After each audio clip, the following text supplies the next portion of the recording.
On the evening of November 16, 2013, 57-year-old Nancy Pfister stood in front of a crowded room of party guests inside of her house in Aspen, Colorado. Nancy held up a bottle of expensive champagne and called out to get everyone's attention.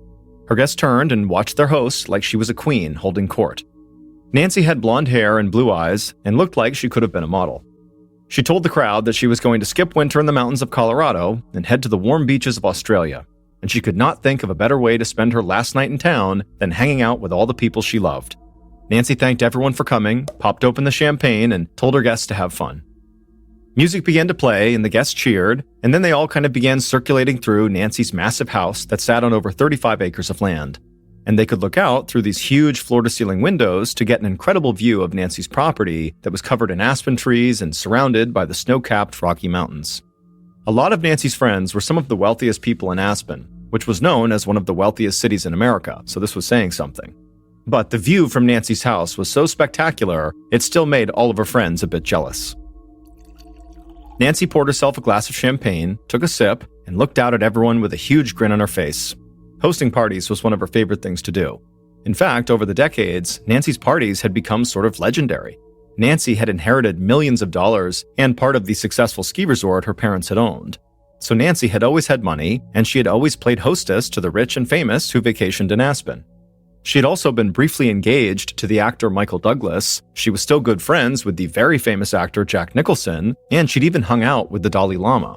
She was also known to have regularly gotten drunk with Hunter S. Thompson, the very famous author of Fear and Loathing in Las Vegas, who had unfortunately taken his own life, actually not far from Aspen, back in 2005. Nancy walked through the large open front room of her house and began to mingle with some of her guests. But she had her eye on a particular couple that was sitting on the couch. Nancy waved to them, and their faces lit up. Dr. Trey Styler and his wife were in their 60s, but Trey had been dealing with some pretty serious health issues, so he actually looked 10 years older than he was. He often had trouble standing, and walking for long periods of time was a big challenge, but he still had a sharp mind and an amazing sense of humor, which is actually why Nancy liked him so much. She thought he was really funny. Nancy walked over to Trey and his wife, who also happened to be named Nancy, and she sat down next to them on the couch. And then she asked them how they were enjoying the party. They said they were having a great time, but admittedly, they were already plotting how to clean up the house afterwards, and Nancy smiled and laughed. When Nancy had made her plans to travel to Australia, the Stylers had been looking for a new home in the area, and when Nancy found out about it, she suggested they put that off and just rent her place while she was gone. And she actually said they could just move in right away if they wanted to. That way the house would feel more like a home when they were actually on their own. The Stylers had jumped at the chance. They loved Nancy's house, like everybody did, and they always had a great time with Nancy. So the three of them had basically been roommates for the last several weeks, and as much as Nancy was looking forward to traveling in Australia, she was going to miss spending time with the Stylers. And Trey and his wife felt the same way.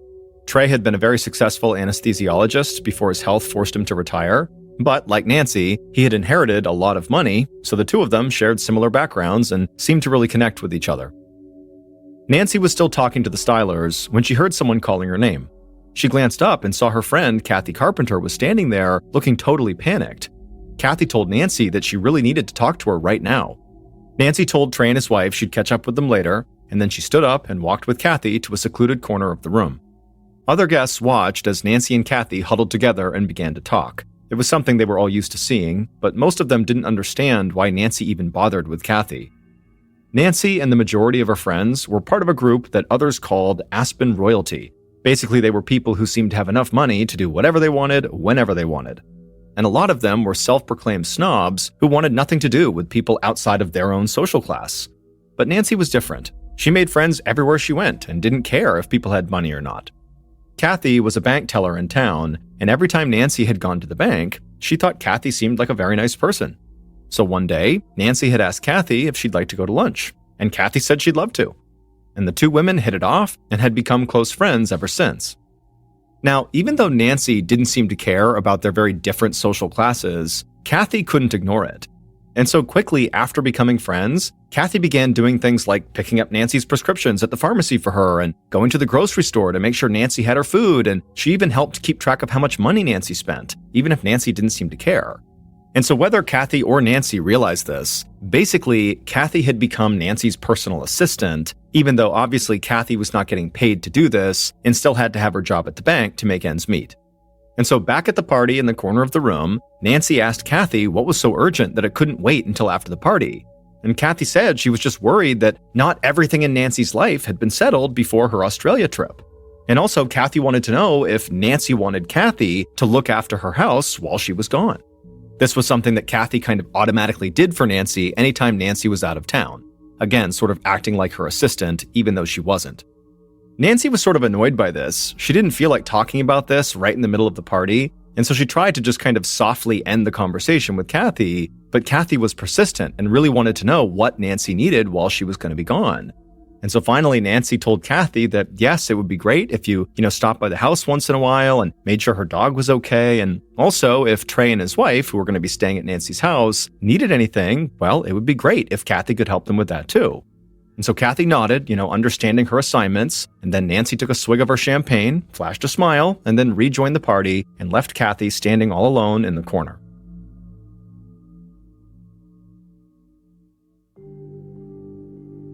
Three months later, on the morning of February 22nd, 2014, Kathy opened up Nancy's front door with her own key. She walked into the front room, and she found Dr. Trey Styler and his wife waiting for her. Trey sat in a wheelchair with a couple of suitcases at his side, and Nancy's dog was laying at his feet. Over the past few months, Trey's health problems had only gotten worse, and he was really struggling to walk a lot of the time. Kathy looked frazzled, like she often did, and she asked the Stylers if they had everything and if they were ready to go. A few days earlier, Nancy had emailed Kathy to say she was coming home from Australia. When Nancy had left, she actually had not set a return date, at least not officially, but now this email served as letting people know she was coming back home. And so Kathy wanted to make sure everything in the house was perfect for Nancy when she got home, and that meant making sure Nancy had the house to herself. So Kathy had informed the Stylers that they needed to get out of the house and take all their belongings with them so she could straighten up before Nancy got there. In the front room, Trey leaned down, grabbed one of the suitcases, and put it on his lap. Trey's wife grabbed the other suitcase and told Kathy they were ready to go. But she said they were leaving a few things behind that they would want to come back to get. Kathy suddenly was panicked and said they really needed to make sure everything was out of the house. But in a calm, steady voice, Trey told her that everything was fine. He reminded Kathy that they had been paying rent on the house. They were not just guests here.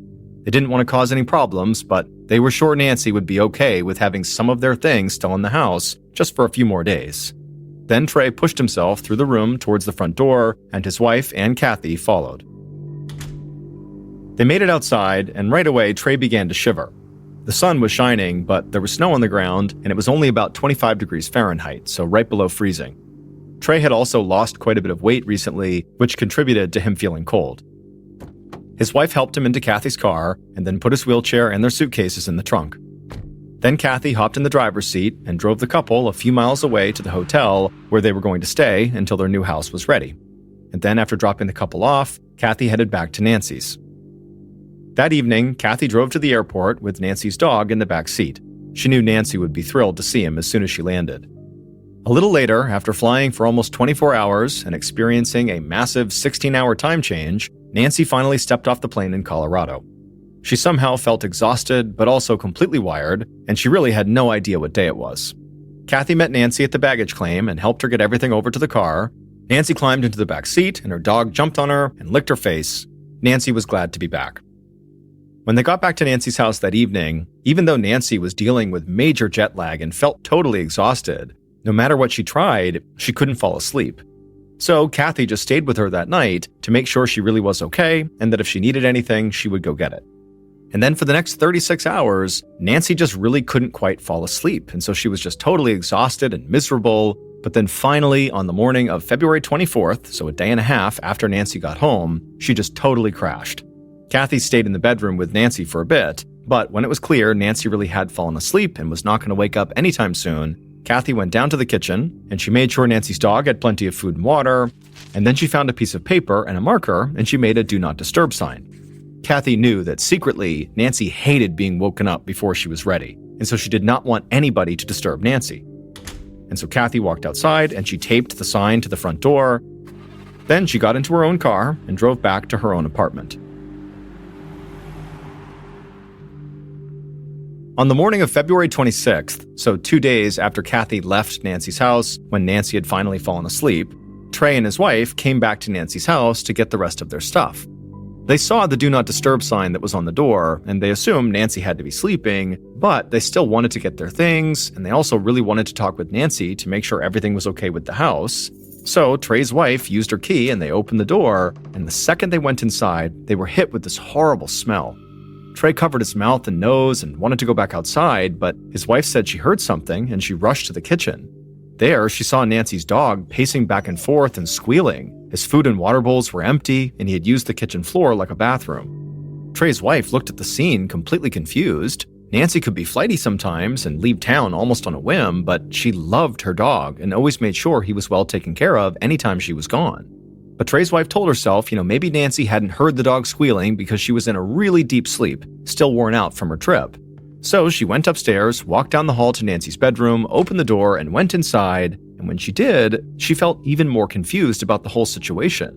Because Nancy wasn't in there. And it looked like her bed had been totally stripped, like Nancy had gone to do a load of laundry and never came back or something. Trey's wife immediately headed right back downstairs and found her husband still waiting by the door, and she told him what she saw. So Trey's wife called Kathy at the bank where she was working and filled her in. When Kathy heard what was going on, she said this all sounded really strange because Nancy had been sleeping when she left the house, and Kathy had made sure the dog had plenty of food and water. So did this mean Nancy hadn't checked on the dog in over 2 days? Trey's wife said she would clean it all up, take the dog out, and make sure he was okay and fed before she left, but she was worried about Nancy. Kathy said she felt the same way. So she hung up and called Nancy, but it went straight to voicemail. So she sent Nancy several text messages and also an email. But by 5:30 p.m., when Kathy got off work, she still hadn't heard anything from Nancy. So she drove straight to Nancy's house.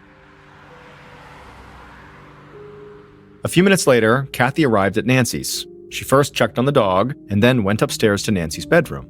And when she went inside, she saw the bed was stripped, just like Trey's wife had said. Kathy walked about 15 feet across Nancy's bedroom to a large walk-in closet. Now, this closet was bigger than a lot of people's bedrooms, and Nancy had actually converted it into a meditation room. She had hung Tibetan prayer flags on the wall and filled it with candles and personal keepsakes. Kathy knew that Nancy did not like anyone going in that closet, but she knew she had to go in because she had to find Nancy. And so Kathy first knocked on the door of this meditation room, but it was silent inside. So she eventually reached down and grabbed the doorknob, but when she turned it, she felt that it was locked, and Nancy's key to the closet was nowhere to be found. So Kathy ultimately walked back downstairs, went outside, got in her car, and sped back to her apartment, and there she grabbed her duplicate key to Nancy's walk-in closet that Kathy kept on its own keychain, and then with the key in hand, she drove back to Nancy's house. At about 5:45 p.m., Kathy walked into Nancy's bedroom again, and this time she saw something she'd overlooked. There was a small splash of blood on the headboard of the bed, and when she saw this, Kathy began to shake. Then Kathy slowly turned towards the meditation room, the walk-in closet, and she began walking in that direction. And when she got there with shaking hands, she used her key and opened the door. And when she looked inside, at first, it looked like the way it always did, with all the different keepsakes and the flags and the candles. But right as Kathy was about to leave, she noticed something on the ground. And when she looked more closely, she began to scream. Kathy immediately grabbed her phone and dialed 911. And when the operator answered, Kathy could barely speak. She was basically hyperventilating. But finally, she did manage to shout that her friend, Nancy Pfister, was dead inside of her closet, and she was sure Nancy had been murdered.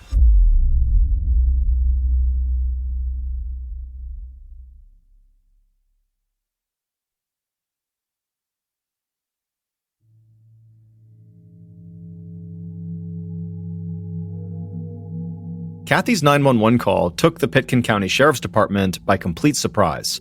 Crime was rare in Aspen, Colorado, and there hadn't been a murder in town in over a decade. And on top of that, almost everybody in the area knew who Nancy Pfister was. She was basically a celebrity in Aspen. If Nancy really had been murdered, the county police knew this would be their highest profile case in a very long time. So they immediately reached out to the state police and the district attorney's office for help. And not long after that, an investigator with the DA's office named Lisa Miller parked her car in the long driveway in front of Nancy's house and stepped outside. Investigator Miller was tall with light brown hair, and she was wearing a gray wool overcoat and dark sunglasses. Miller had a reputation for being a staunch advocate for victims and for being very straightforward when dealing with suspects. From where she was standing, Miller looked around and saw all the huge aspen trees spreading out across Nancy's huge property, and she was also able to look inside of Nancy's house through her large front windows, and it was beautiful inside. And so Miller thought, this is like one of the most beautiful places she'd ever seen if it wasn't for the fact that county police officers were stretching crime scene tape all across the yard. Miller saw a couple of deputies talking with Kathy a few feet from Nancy's front door, and she also saw Sheriff Joey DeSalvo standing nearby with Nancy's dog. Miller waved to DeSalvo and walked over to him. She asked him if he had seen the body yet, but DeSalvo just shook his head, and Miller could tell he was on the verge of tears. DeSalvo said Nancy was a good friend of his. Before he was sheriff, he'd had a bit of a wild side, and actually he and Nancy used to party together. And he also said that he was the one who'd been called in to deal with Hunter S. Thompson's body after the writer had killed himself, and seeing someone he knew covered in blood like that had haunted DeSalvo for years, so he couldn't bring himself to go look at Nancy's body. Miller said she understood and just told him that he would need to tell her everything he knew. DeSalvo nodded and said that Kathy, the friend of Nancy's who had found the body and called 911, had told him that when she went into the bedroom closet, she had found her friend's body on the floor. Nancy's body was wrapped up in some sheets and a carpet, and her hair was matted with blood. That's about all he knew as far as the body was concerned. But there was one more thing that Kathy had told him. Kathy said that she had noticed some of Nancy's pill bottles were missing from her bathroom. Miller thanked DeSalvo, slipped on a pair of gloves, and then walked inside the house with one of the sheriff's deputies. Miller and the deputy headed upstairs and walked directly into Nancy's bedroom. They noticed the bed was stripped, and they saw blood on the headboard. Then they stepped into the closet that had been turned into a meditation room and looked down at the floor. But for a second, they both just stood there confused, because it just looked like there was a blanket and a pile of sheets laying there. And so Miller crouched down, and it wasn't until she was right over the blanket and sheets that she could tell they were actually wrapped around something. Miller kept staring at the pile for a second, and then she asked the deputy if Kathy had mentioned moving the blanket or touching it in some way. But the deputy said, according to Kathy, she had not touched anything in the closet. This made no sense to Miller, because at this moment, it was really impossible to tell if what was wrapped up inside of these sheets and this carpet was actually Nancy Pfister's body. And Miller definitely couldn't see any blonde hair matted with blood nearby like Kathy claimed to have seen inside of this closet. Miller nodded to the deputy, and so he crouched down, and together, they began to unwrap the blanket and the sheets. And as they did, they heard a strange sound, like the sheets were rubbing against something plastic. And then finally, once they had unspooled the bedding, they tossed it aside, and what they were left with was blood-stained trash bags wrapped around a dead body. Miller began to remove the trash bag covering the victim's head, and this is when she saw blonde hair matted with blood, just like Kathy had said.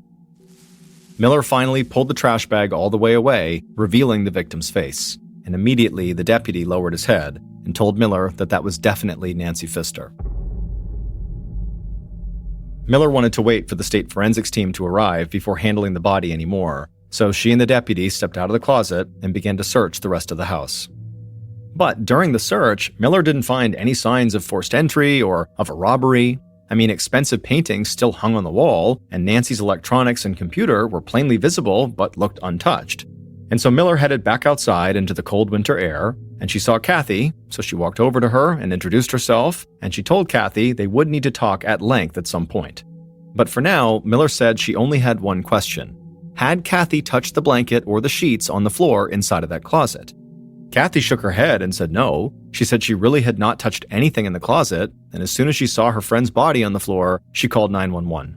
And so Miller thanked her and went back inside of Nancy's house. Not long after Miller's initial sweep of the house, state forensics officers arrived on the scene. They followed Miller to Nancy's bedroom and began searching for prints, and they also took a sample from the blood spatter on the headboard. Then they flipped over the mattress and found several large bloodstains on it. After that, the officers went into the closet and began to do a thorough search of the body. All the while, Miller kept looking back and forth between the closet and the bed.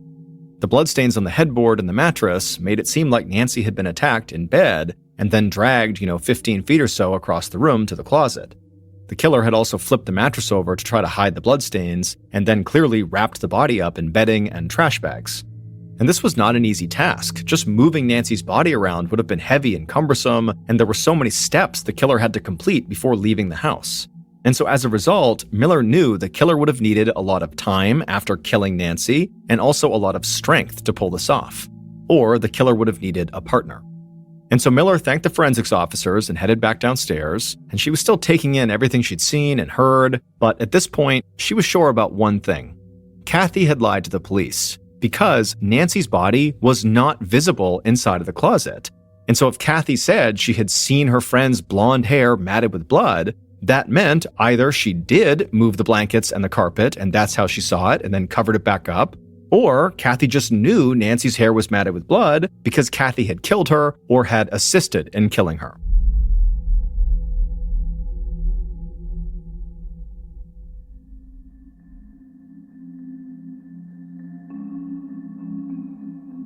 Investigator Miller knew that the murder of a wealthy socialite would send shockwaves through Aspen, and it would quickly lead to gossip and panic among locals and vacationers, so she didn't waste any time.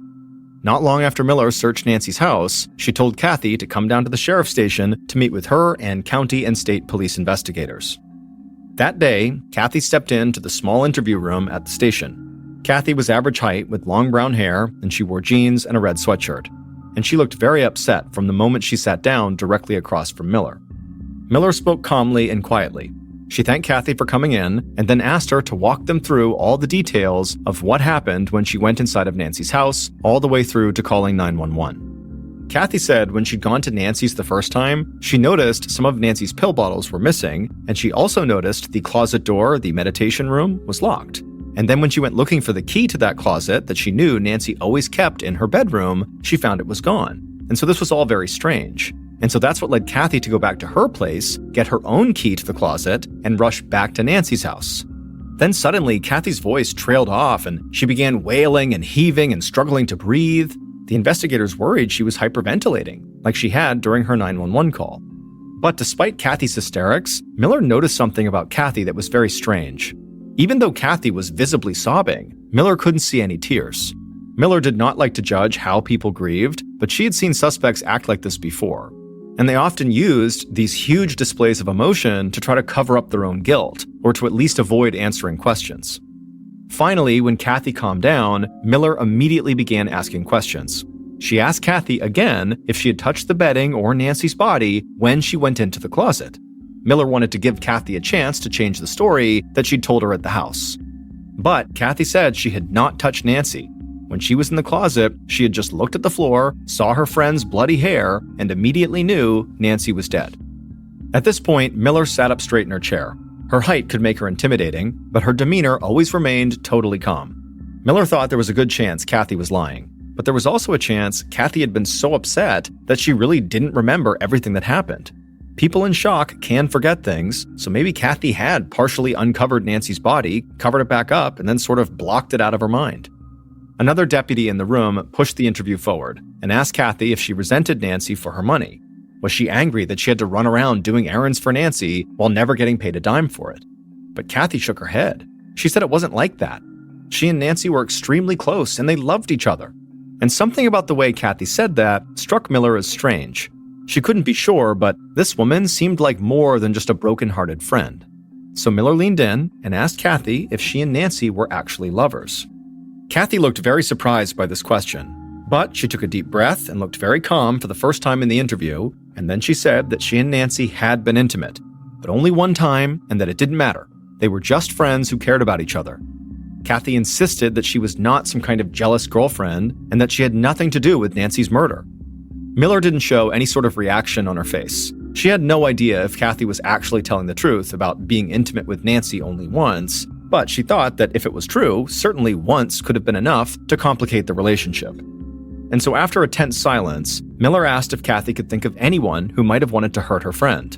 Kathy sat there silent. An angry look came across her face, and then she nodded.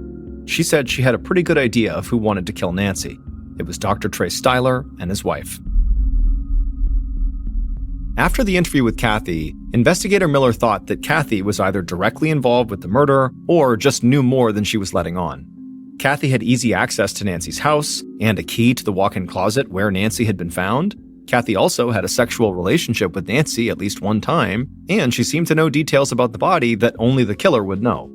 But all the evidence pointing at Kathy was still circumstantial, so for the time, police let her go home. Soon after Kathy left, county officers located Trey and his wife at the hotel where they were staying, and they asked them to come to the station. When Trey walked into the interview room for his interview, Miller was taken aback by how frail this man looked. He clearly struggled to walk, and he was extremely underweight for his height. This just was not a guy with the physical strength to murder Nancy, then wrap her up, drag her to the closet, and then flip over a mattress. It just was not possible. But Kathy, in her interview, really seemed to think that Trey and his wife were capable of killing Nancy and had wanted to kill Nancy. So Miller began by asking Trey about his relationship with Nancy and his time living alone inside of her house. Trey would admit that Nancy could be very difficult to deal with as a landlord. She was terrible at keeping records and often thought she was owed money that she had already been paid. But Trey had said that working with Kathy and Nancy's attorney had made things a lot easier, so any issues he might have had with renting the house always got worked out. When Trey's wife had her interview, she basically said the same thing as her husband. And even though she was not frail like her husband, investigators did not think this slight woman in her mid-60s could have physically carried out the murder on her own either. So by the time Trey and his wife left the station, investigators still believed that Kathy was the most likely suspect.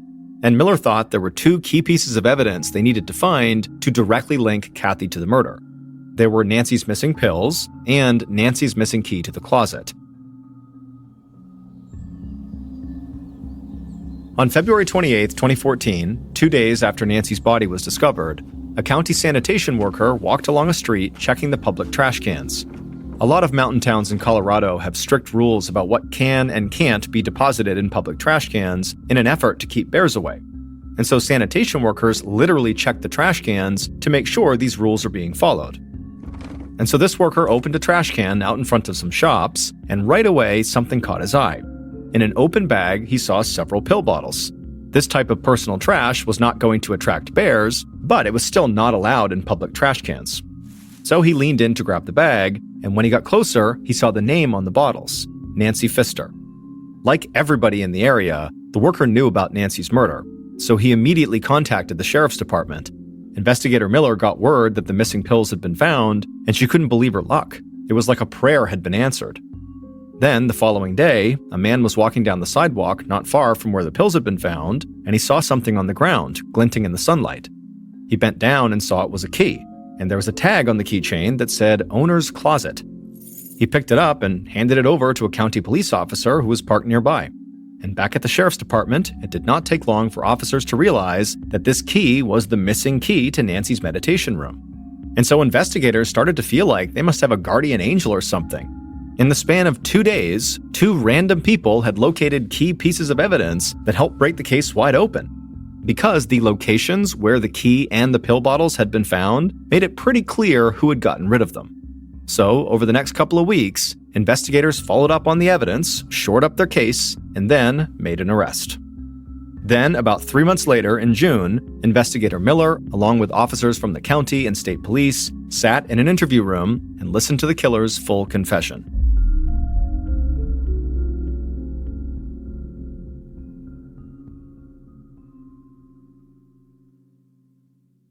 Based on that confession, the following is a reconstruction of what investigators were told happened to Nancy Pfister on the night of February 24th, 2014.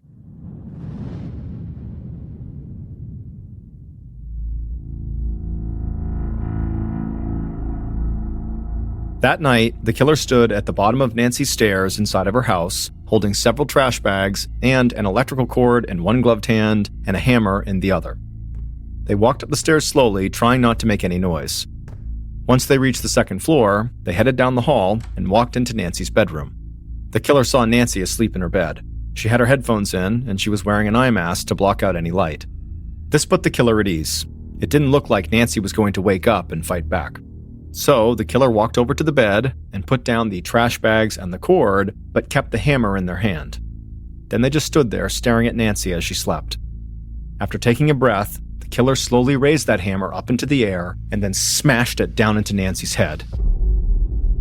The killer felt Nancy's skull crack, but they immediately raised the hammer again and kept swinging it down at her head and face. As they did, blood splashed against the headboard and ran down into the mattress. Eventually, the killer stopped their frenzied attack and lowered the hammer, and then stared down at Nancy's now dead body. Then they dropped the hammer onto the trash bags, and then took the top blanket off the bed and placed it on the floor, Then the killer quickly pulled the bloody sheets off the bed and threw those on top of Nancy's body, and then they grabbed the corners of the blanket and began to drag the blanket with Nancy on top of it over to the walk-in closet. When they reached the closet, the killer noticed Nancy's key was sticking out of the lock on the closet door. So they dropped the blanket, used the key to open the door, and then dragged Nancy inside the closet. Then they ran back into the bedroom, grabbed the trash bags, and went back into the closet. There, the killer crouched down and wrapped Nancy's head in one of the bags. They cinched it tight around her neck using the electrical cord. Then they also wrapped up her torso and her legs with the other trash bags. Once they were satisfied, the killer also wrapped Nancy in her own bed sheets, as well as her own blanket, and then left her right in the middle of the closet. The killer stood up and looked down at the floor where Nancy was, and to them, it was barely even noticeable that a body was under all those layers. So they stepped out of the closet, closed and locked the door, and pocketed Nancy's key. Then they went back to Nancy's bed and flipped it over so the blood wouldn't show. Then the killer went into the bathroom and took a few pill bottles from the counter. They figured this might make it look like Nancy had just taken off for a few days. Finally, the killer headed downstairs, carrying the hammer and the pills in their hands, and as they exited the house, they could hear the sound of Nancy's dog barking in the kitchen. But they didn't care. They just rushed out to their car, hopped inside, and drove a few miles away to the hotel where they were staying. In the days following Nancy's murder, investigators came to believe that Kathy was involved, because it looked like she had lied, and because she knew details that she could not have seen without handling the body. But then, police received those two key pieces of missing evidence, Nancy's pill bottles and her closet key, and they were both found right near the hotel where Trey and his wife were staying. And when investigators followed up with them, they discovered that Trey and his wife's relationship with Nancy had actually totally fallen apart while Nancy was in Australia. Nancy was not just absent-minded when it came to getting her rent, like Trey had suggested. Instead, she was aggressive and kind of a bully. She wanted the Stylers to pay several months' rent, which was over $13,000, in cash all at once. But Trey insisted that was not what they had agreed to, and his medical bills were draining his savings, so paying that all at once really was not an option.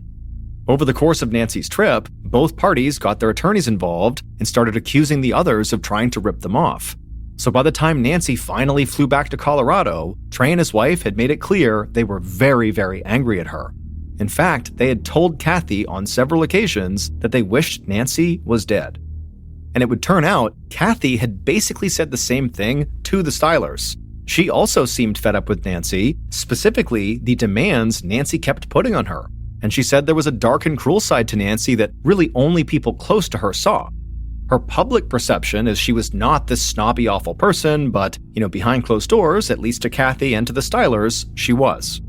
When investigators learned all of this, they no longer believed Trey and his wife were innocent, but they also didn't believe that this couple was physically capable of committing this murder without help. So investigators became convinced that the Stylers and Kathy had killed Nancy together. And in March of 2014, police arrested Trey, his wife, and Kathy. But then in June, when all three suspects were behind bars, investigator Miller sat and listened to a full confession, but that confession only came from Trey. He claimed he had planned and carried out the murder all by himself. His wife and Kathy had nothing to do with it.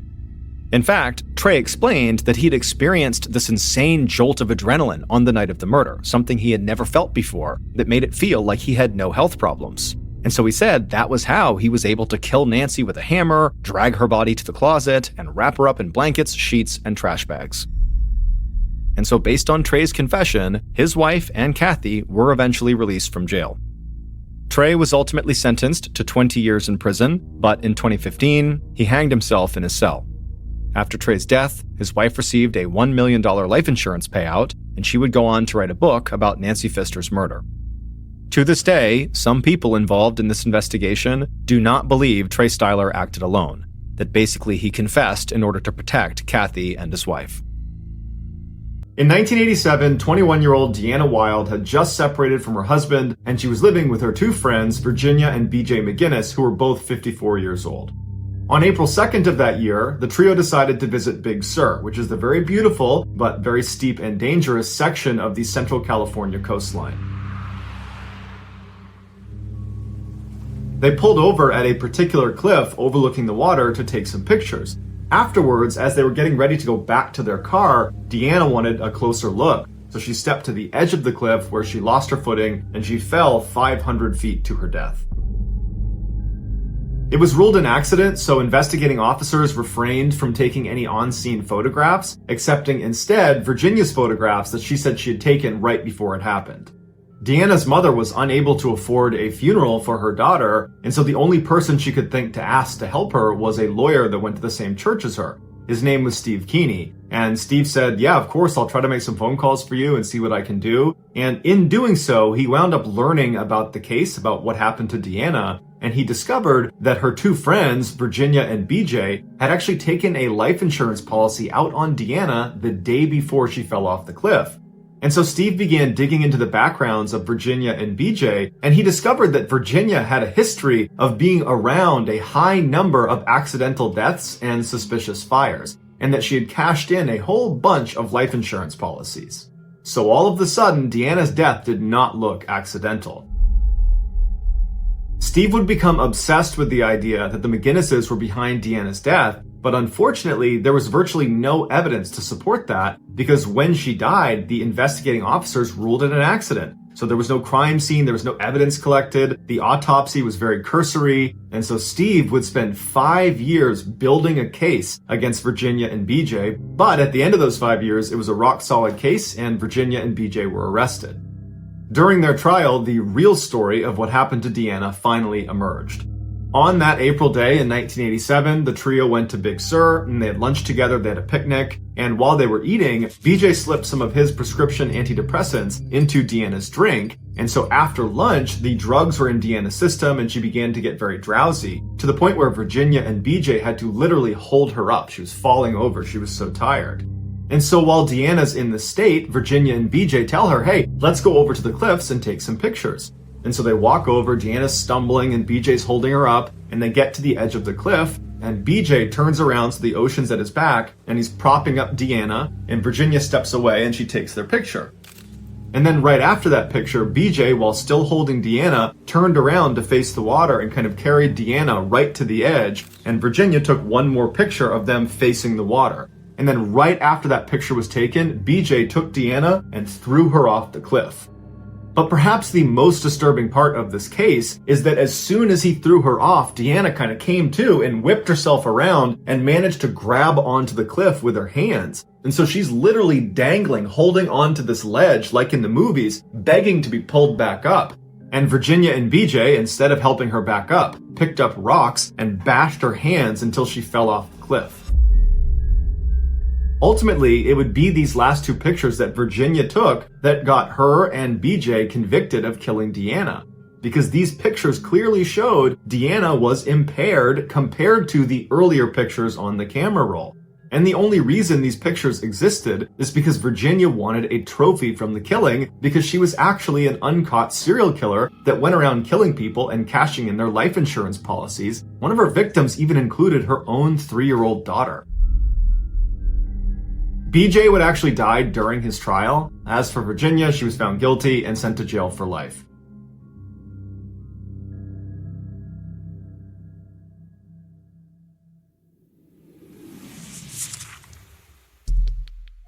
Our next story is called Psychopath.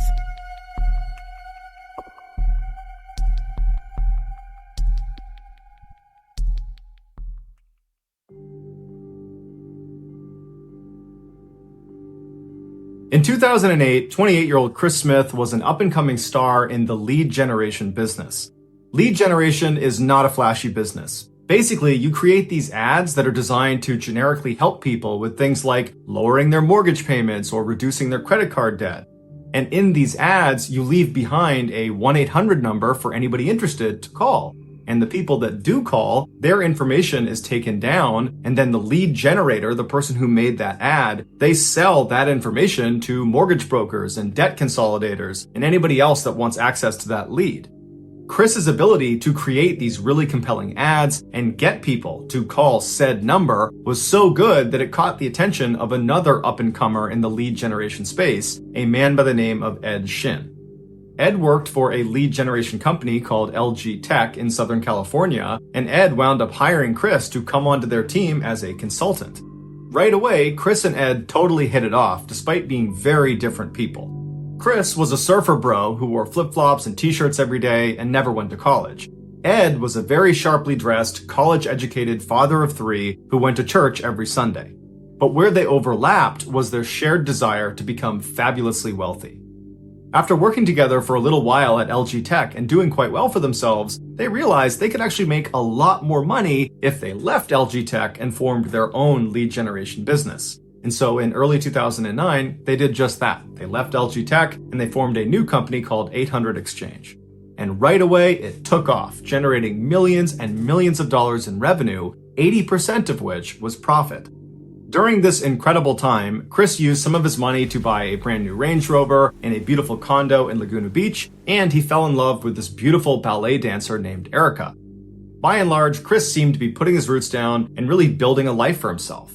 As for Ed, despite his squeaky clean outward appearance as being this all-star family man and father, he was using his cash to party and gamble in Las Vegas. When Ed was at LG Tech, he would regularly go to Las Vegas to generate business, and while he was there, he developed a gambling addiction. When he and Chris formed 800 Exchange, Ed continued to go to Las Vegas to drum up business. It was something he was good at. But when he and Chris started making money hand over fist, his gambling addiction grew tenfold and he went completely off the rails. Ed was spending so much money in Las Vegas, sometimes up to 6 figures an hour, that one of the main casinos there would fly him in their private jet out to Las Vegas, and they would put him in their very best suite, fully comped. It's unclear how aware Chris was of Ed's crazy spending habits, because Chris rarely went to Las Vegas with Ed. The men were living their respective dreams until October of that year, when Ed was charged with embezzlement. Their former employer, LG Tech, had alleged that Ed had siphoned off about $2.5 million from their business to fund his wild Las Vegas lifestyle. Ed told Chris these allegations were totally false, but Chris was shaken. He was worried that if he didn't do something about this, Ed could potentially embezzle money from 800 Exchange. And so Chris went out and got a lawyer to begin protecting himself from his business partner.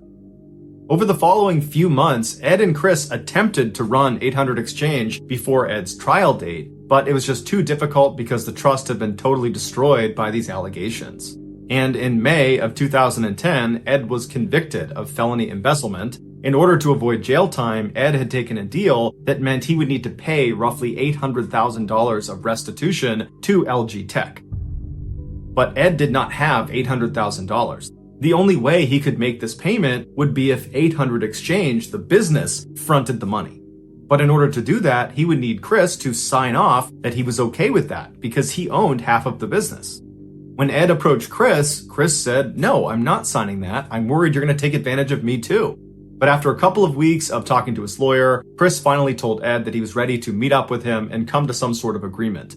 And so on June 4th, the two men met up at the 800 Exchange office, and Chris decided to just sell his portion of the business to Ed for about $1 million, and then Ed can do whatever he needs to do with the business account to pay down his debts. Despite how crazy this situation was, Chris actually felt like this was kind of a win for him. He got a $1 million payday, and now he wanted to go out and celebrate. And so a couple of days after this meeting with Ed, Chris emails his family and says he's going to go on a 3-week vacation to South America and just go surfing the whole time. He's chartered this 45-foot yacht. He's hired a captain. He's hired a cook. It's going to be this dream vacation. He also regretted to inform them that he had broken it off with his girlfriend Erica, but he had a new girlfriend who'd be coming with him on this vacation, and she was a former Playboy playmate named Tiffany. His family was really surprised to hear the news about Erica because they really believed they were going to get married. But the trip itself was not really out of character. Chris had always said for the longest time that once he made it big and had millions of dollars in cash, he would just sail off into the Pacific and go surfing and just be off the grid and live his life in peace. And now he finally had a chance to do that. And so his family said, "Have fun, stay safe, and we'll see you when you get back." But 3 weeks went by and Chris did not return to his condo. Instead, he emailed his family again and just told them he was having this great time, that this was the best trip he could have asked for, and that instead of coming home, he was just going to keep sailing around the world and enjoying this time that he is disconnected from society. And again, his family said, "Okay, have a good time, stay safe, and we'll see you when we see you." But over the following weeks and months that Chris extended this vacation, his emails took a dark turn. Chris started to act depressed and he alluded to taking drugs, and then at one point he talked about doing the unthinkable, referencing harming himself. His parents were very concerned and told him he should come back home, or at the very least, they should arrange to meet up somewhere. But every time they said this, Chris would just suddenly change the tone of his email and seem really upbeat and cheerful and said, "Oh no, I'm actually just fine, and I just need some time to myself." Finally, in December of 2010, so 6 months after Chris has gone on this vacation, he reaches out to his brother Paul and asks him if he'll come to Costa Rica the following February to go surfing with him. Paul was excited and said he would go, and he and the rest of his family breathed a collective sigh of relief that now one of their family members would get to see Chris and actually check in on him. Shortly after this email exchange, Chris told his family that he was headed off into the Congo to sell some gold coins to a trader who was prepared to buy them at a 30% markup, and Chris was really excited about it. After this, there were no more emails.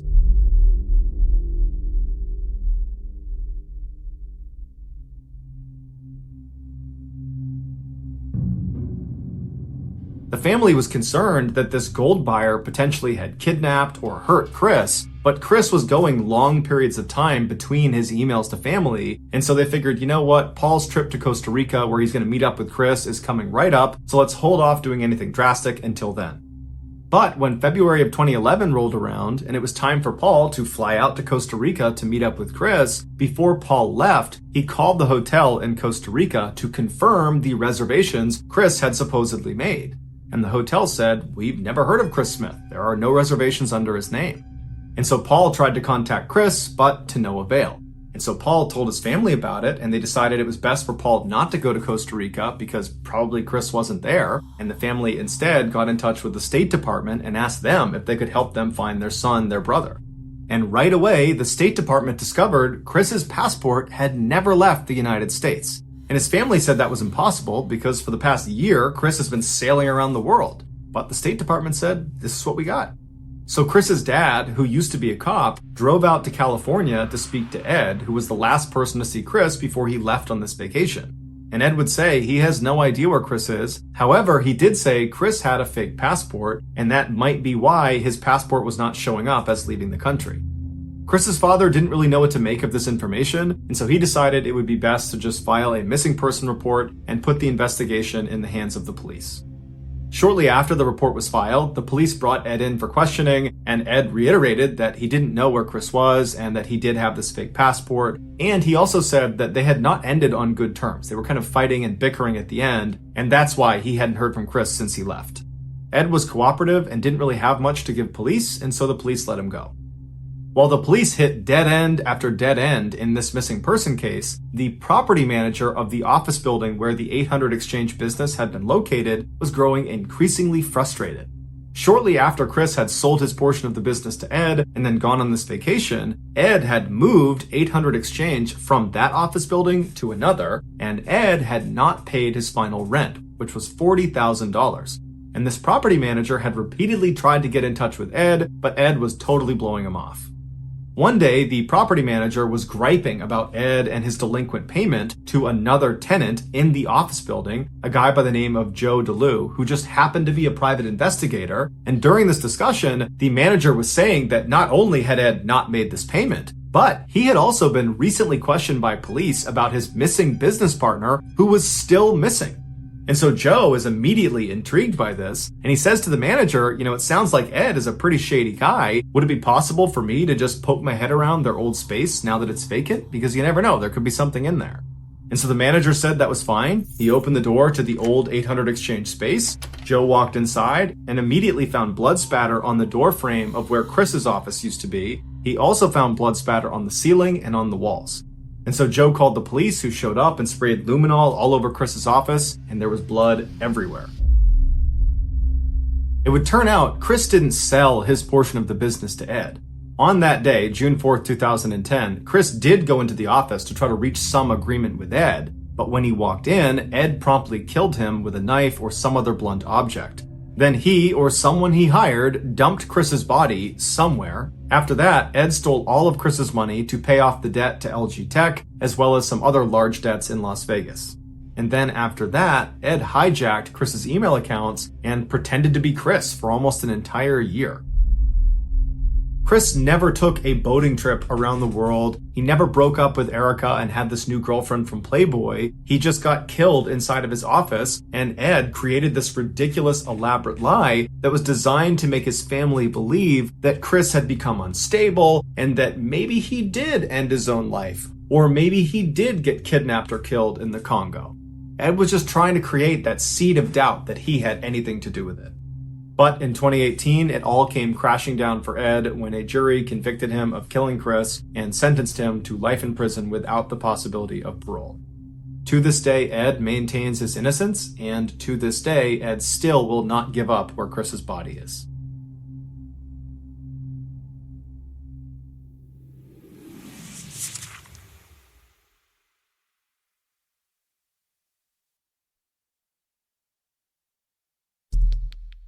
The next and final story of today's episode is called The Pier.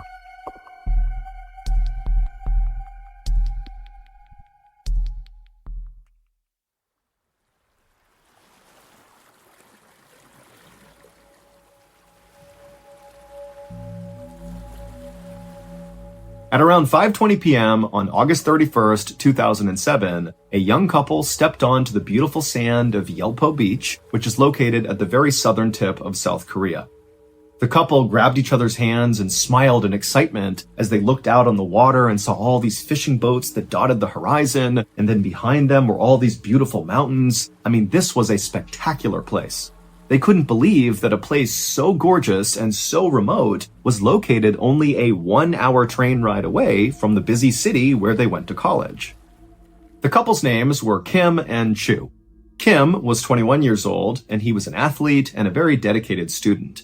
And Chu, she was 20 years old and also very studious, but maybe unlike Kim, she was a bit more reserved and shy.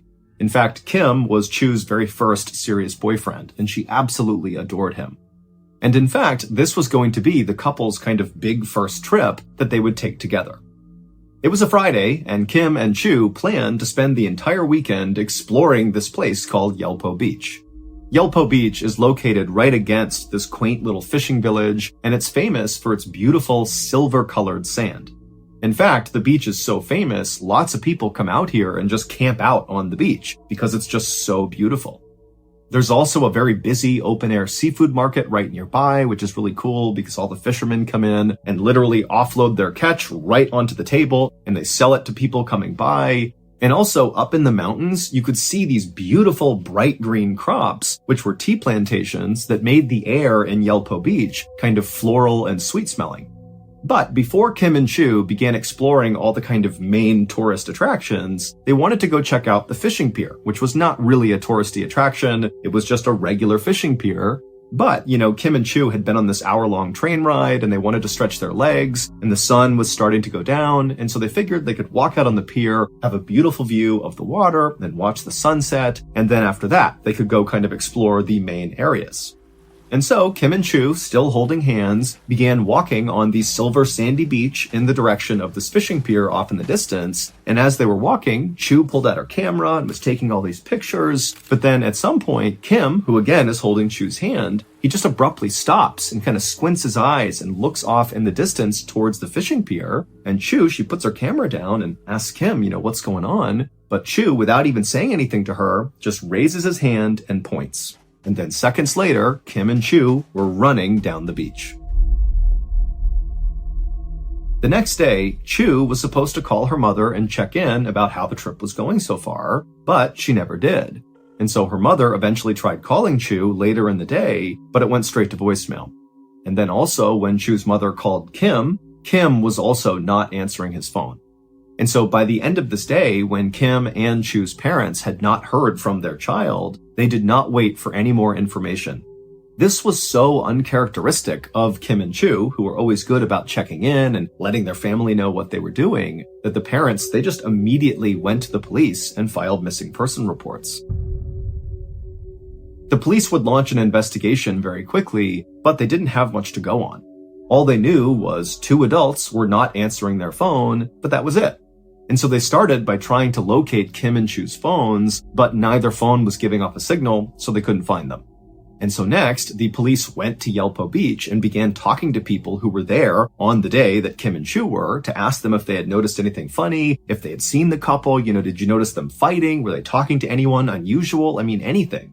But nobody remembered anything out of the ordinary, and the few people who had seen Kim and Chu on the day they were at Yelpo Beach, they said they seemed like a very happy, normal couple that were not fighting at all and were just enjoying their time in Yelpo Beach. And so over the course of that weekend, the police tried everything they could to try to locate Kim and Chu and figure out what happened, but they really made no progress whatsoever, and Kim and Chu never checked in by the end of that weekend. But everything would change on that Monday, September 3rd.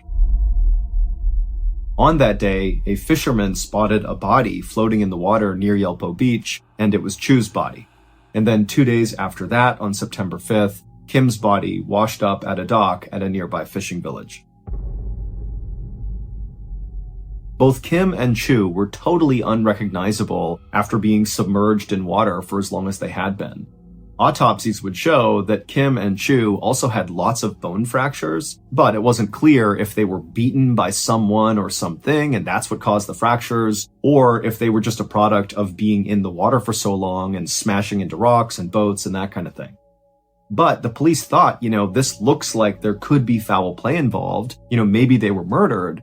And so the police went back and began scouring all the footage from all the cameras at Yelpo Beach to see if maybe they could find some clip that would show what happened to this couple. And eventually, one of the detectives who was looking through all this footage found something really interesting. He found a very short clip of the couple over at that fishing pier that they had been walking towards. However, they were not up on the fishing pier like you would expect. They were below the fishing pier on the sand. And they were kind of standing next to each other, holding each other close, and there was nobody else around them. It was like this totally weird thing. Now, as weird as this was, because it made no sense for them to be below the fishing pier, there didn't appear to be any hazards or other people or anything near them. It was like they just chose to be under there for some reason. But regardless, the police would actually use this video clip to close the case. The police would say that, based on this clip, it appears that this was the final moment of the couple, underneath this pier, and then something happened. Either an accident, they might have fallen in the water or something and they drowned, or maybe, this couple elected to take their lives together. And while Kim and Chu's families vehemently disagreed with the police assessment, there was nothing they could do. The case was now closed. Nobody was trying to figure out what happened to Kim and Chu.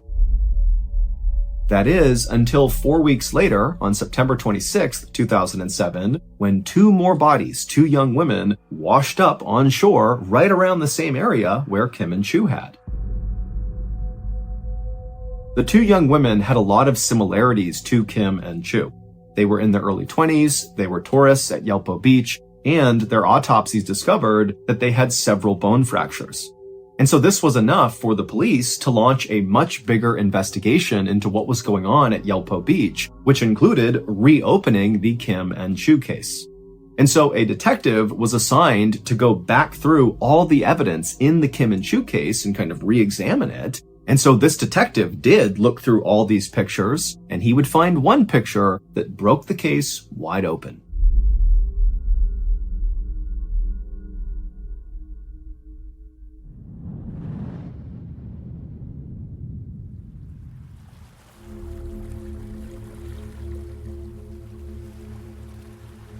Back on the night that Kim and Chu were at Yelpo Beach and they began walking towards the fishing pier, Kim had abruptly stopped and raised his finger and pointed at something, and then seconds later, he and Chu were running in that direction. Well, what Kim had spotted was a fisherman who was standing below the fishing pier, and he was very obviously making his way over to his fishing boat to go back out on the water. And Kim just felt like it would be really cool to go ask that fisherman if they could join him and go out on the water with him on his fishing boat to get a view of Yelpo Beach that way. And Chu, when she heard this idea, thought it was a great idea, and the two of them ran to the pier to try to catch this fisherman before he took off. And so that was why there was footage of the couple standing underneath the fishing pier. They were actually talking to this fisherman who could not be seen in frame. The fisherman was a 70-year-old man named Woo Jun Gwen, and he made his living selling octopus. And at first, when Kim and Chu approached Woo and asked to go with him on his boat, he said, "No, I don't want you to come with me." But Kim and Chu seemed really desperate to go out with him, and finally he relented and said, "Okay, you can tag along." Woo was very thin and short, but he had been working on fishing boats since he was a child, and so despite his appearance of being this kind of small, frail guy, he was actually really physically strong. And despite Woo's kind of harmless-seeming exterior, inside, Woo was a very, very disturbed person. The reason Woo did not want to bring Kim and Chu with him out on this boat is he knew he would have an urge that he would not be able to control. But when they kept begging him over and over again to go with him, he finally just accepted that this was going to happen. He allowed them on his boat, he brought them out onto the water, and sure enough, he would act on those urges. Once Woo's boat was out on the water far away from the beach, he immediately pushed Kim overboard, and so Kim falls into the water, and then Woo grabbed this long metal grappling hook and began beating Kim in the water on his face, his arms, his hands, as Kim desperately tried to climb back in the boat. And eventually, Woo literally beat Kim to death. And at the same time, Chu is on this boat watching this happening. And so after her boyfriend has been beaten to death, Woo turns on Chu and does the same thing to her. He chucks her overboard and beats her until she dies from this grappling hook. And then afterward, Woo just got back behind the wheel, putted back to shore, and sold his octopus like nothing had happened. And Woo very likely would have gotten away with these first two murders, except 4 weeks later, it just so happened that two more tourists, those two young women, just happened to ask Woo the same question. "Can we go out with you on your boat?" And he would kill them the same way he killed Kim and Chu. Except one of those two young women, while they were out on the water in his boat before they were attacked, she sensed something was wrong, and she sent a text message saying she was in trouble on a boat. And when the police found these two women's bodies and found that text message, they immediately searched the registry that listed all the boats that had been out on the water near Yelpo Beach that day. And because it was a holiday, there was nobody out on the water except for one boat. And that boat was Woo's boat. And this is where that photo the detective found on Chu's camera roll, when finally somebody looked through the photos, that's where that photo comes into play. The last picture that Chu took is of Woo. Woo is right in front of her. He's piloting the boat out into the open ocean, and Chu just took a picture of him, not knowing what was actually happening. That this guy was driving her out to her death. Ultimately, Woo would be convicted of the murders, even though he didn't really offer up any clear explanation as to why he killed these people. He just kind of acted on these urges, so to speak, and he would be sentenced to death. And he would become the oldest death row inmate in South Korea.